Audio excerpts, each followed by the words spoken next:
When the phone rang that morning, I almost didn't pick it up. It was a number from the local branch of First Savannah Bank. I'd been their customer for nearly 40 years, so I assumed it was some routine update about interest rates or account statements. But the voice on the line wasn't cheerful. It was careful. "Mrs. Whitmore, this is Jason from the bank. Could you come in today? It's important." I drove down Bay Street in my old Buick, the same one my husband, Robert, had loved to polish every Sunday. The air smelled faintly of salt from the river. Inside the branch, Jason stood waiting, young, polite, nervous. He led me to a glass-walled office and closed the door behind us. "Mrs. Whitmore," he began softly, "a man came in last week claiming to be your son, Daniel Whitmore. He presented documents stating that you were no longer capable of managing your own finances. He tried to close your primary account." For a moment, the world narrowed. The hum of the air conditioner, the muffled phone rings outside, it all blurred. "He said I was what?" I asked quietly.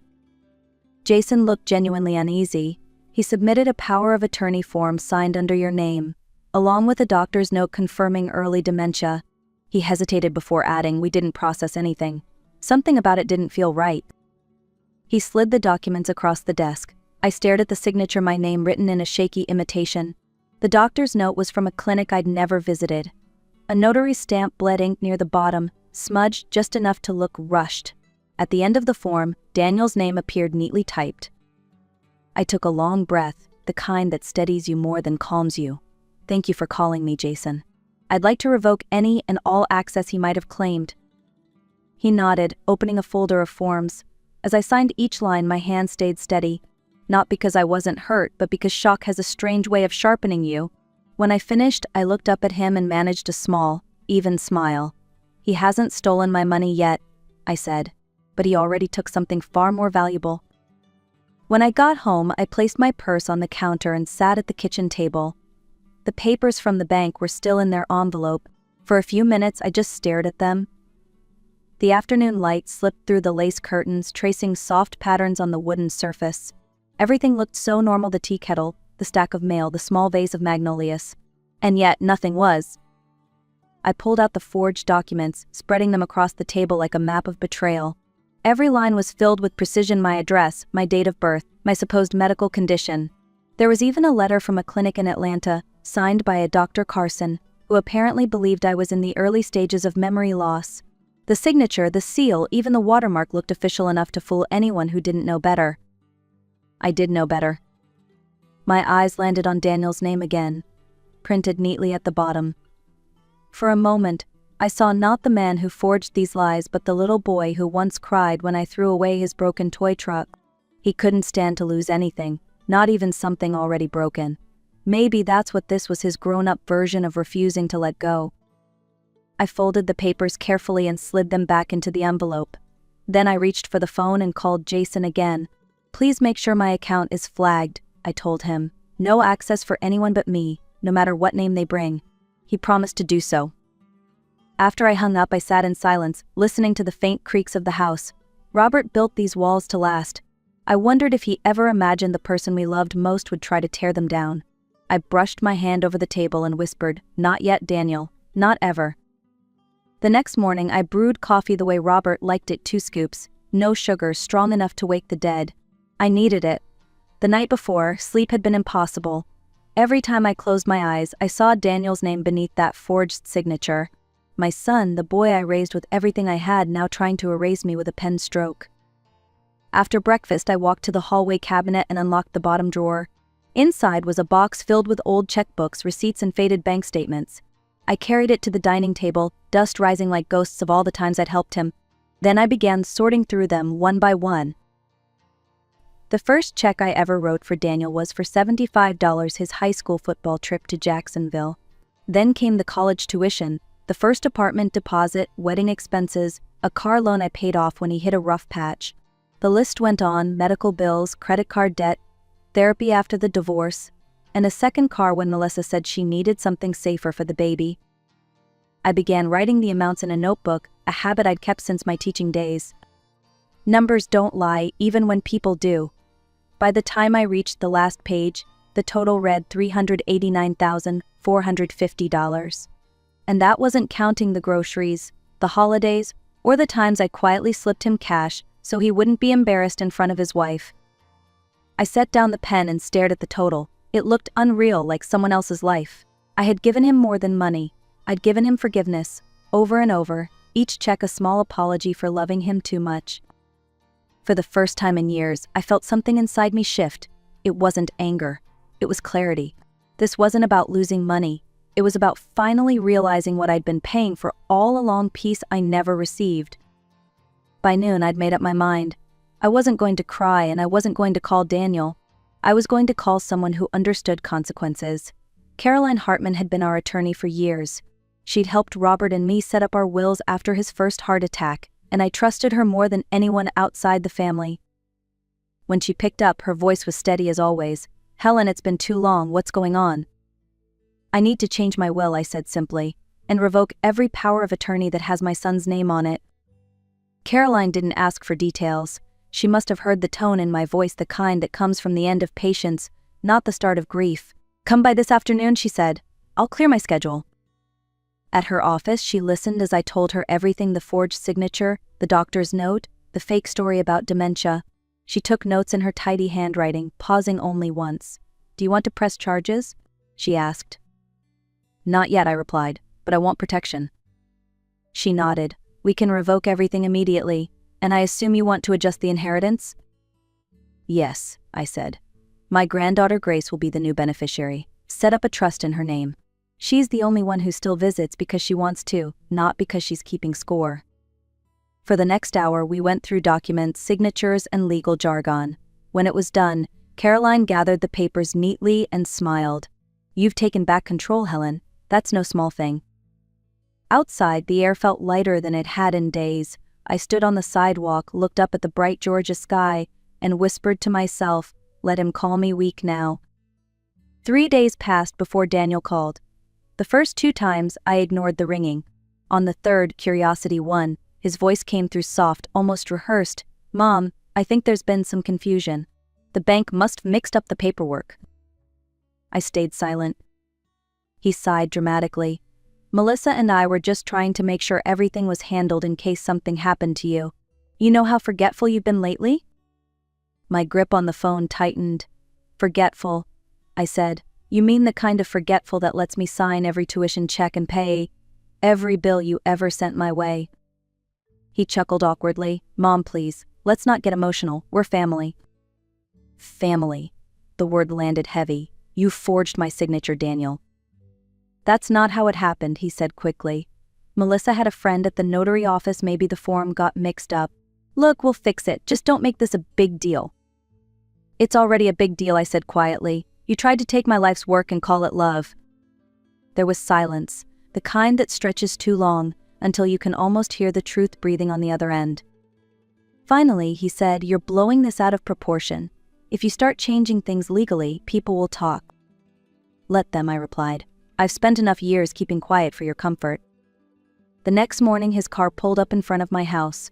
I watched from the porch as he got out, same confident stride, same expensive jacket I'd probably helped pay for. He climbed the steps and stopped 2 feet away. "Mom, I'm here to talk face to face." "No," I said evenly. "You're here to convince me to forget." He opened his mouth, but I raised a hand.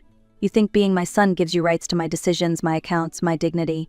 It doesn't. You didn't earn those things, you borrowed them." His jaw tightened. "I was trying to help."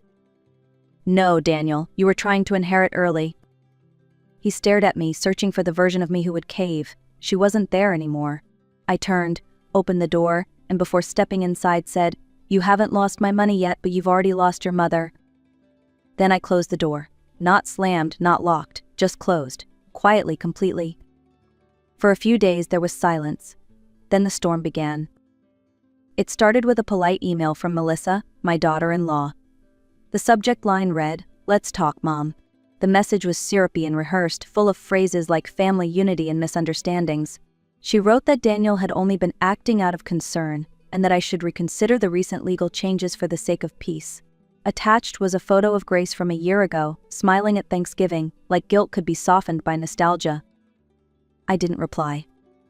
2 days later, Pastor Evans from our local church called. "Helen, I'm not sure what's going on," he said gently, but Daniel came by. He seemed worried about you. Said you've been making rash decisions and forgetting details. His tone was kind, but underneath it, I could hear the seed of doubt they were planting.